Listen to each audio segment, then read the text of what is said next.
Hello guys, ఈ వీడియోలో మనం ప్రో కబడ్డీ సీజన్ 11 ఆక్షన్లోకి ఎంట్రీ ఇవ్వబోతున్నటువంటి ఫార్మర్ కెప్టెన్స్ గురించి మాట్లాడుకునే ప్రయత్నం చేద్దాం. ప్రో కబడ్డీ సీజన్ 10లో కెప్టెన్సీ చేసినటువంటి ఈ 7 ప్లేయర్స్ ప్రో కబడ్డీ సీజన్ 11 ఆక్షన్లోకి రాబోతున్నారు. ఇంతకీ ఆ 7 కెప్టెన్స్ ఎవరు ఈ వీడియోలో తెలుసుకునే ప్రయత్నం చేద్దాం. సో ఈ వీడియో చాలా ఇంట్రెస్టింగ్గా ఉండబోతోంది. దయచేసి ఈ వీడియోని ఎక్కడ కూడా స్కిప్ చేయకుండా లాస్ట్ వరకు చూడడానికి ప్రయత్నం చేయండి. అండ్ వీడియో కనుక మీకు నచ్చినట్టయితే లైక్ చేయండి, షేర్ చేయండి, మన ఛానల్ని సబ్స్క్రైబ్ చేసుకుని పక్కన ఉన్న బెల్ ఐకాన్ ప్రెస్ చేసి ఆల్ ఆప్షన్లో సెట్ చేసేసుకోండి. అండ్ ఇలాంటి మరిన్ని వీడియోస్ కోసం ఛానల్ని డైలీ ఫాలోకి ట్రై చేయండి. ఇక టాపిక్లోకి వచ్చేస్తే first captain Fazal Atrachali. Fazal Atrachali as a కెప్టెన్గా లాస్ట్ సీజన్లో డీసెంట్ పర్ఫార్మెన్స్ ఉన్నప్పటికీ బడ్జెట్లో ఉన్నటువంటి కొన్ని కాంప్లికేషన్స్ రీత్యా గుజరాత్ జైంట్స్ ఖచ్చితంగా ప్రో కబడ్డీ సీజన్ 11 ఆక్షన్లోకి విడిచిపెడుతుంది. సో ఈ నేపథ్యంలో ఫజల్ అత్రచలి ఆక్షన్లోకి రాబోతున్నాడు. ఇక సెకండ్ కెప్టెన్ పవన్ సరావత్.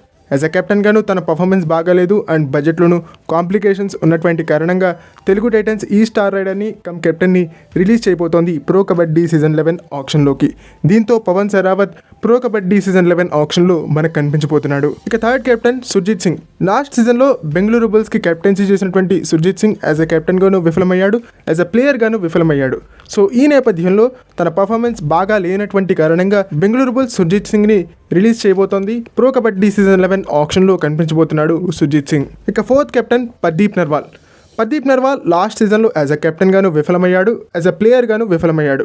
సో ఈ నేపథ్యంలో ఈసారి UP Yoddhas Pro Kabaddi season 11 ఆక్షన్లోకి పర్దీప్ నర్వాల్ని విడిచిపెట్టబోతోంది. సో టీం చేంజ్ అయ్యేటువంటి అవకాశాలు కూడా పర్దీప్ నర్వాల్కి ఈ సీజన్లో ఉన్నాయని చెప్పాలి. ఇక fifth captain Sachin Tanwar.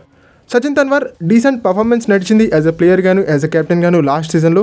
But తనకున్నటువంటి ఇంజురీ కన్సర్న్స్ రీత్యా పైరేట్స్ అతన్ని రిలీజ్ చేయడానికి అవకాశాలు ఉన్నాయని చెప్పాలి. సో ఈ నేపథ్యంలో ప్రో కబడ్డీ సీజన్ 11 ఆక్షన్లోకి అడుగుపెట్టబోతున్నాడు సచిన్ తన్వర్. ఇక sixth captain Maninder Singh. Maninder Singh as ఎ కెప్టెన్ గాను, యాజ్ ఎ ప్లేయర్ గాను లాస్ట్ సీజన్లో విఫలమయ్యాడు.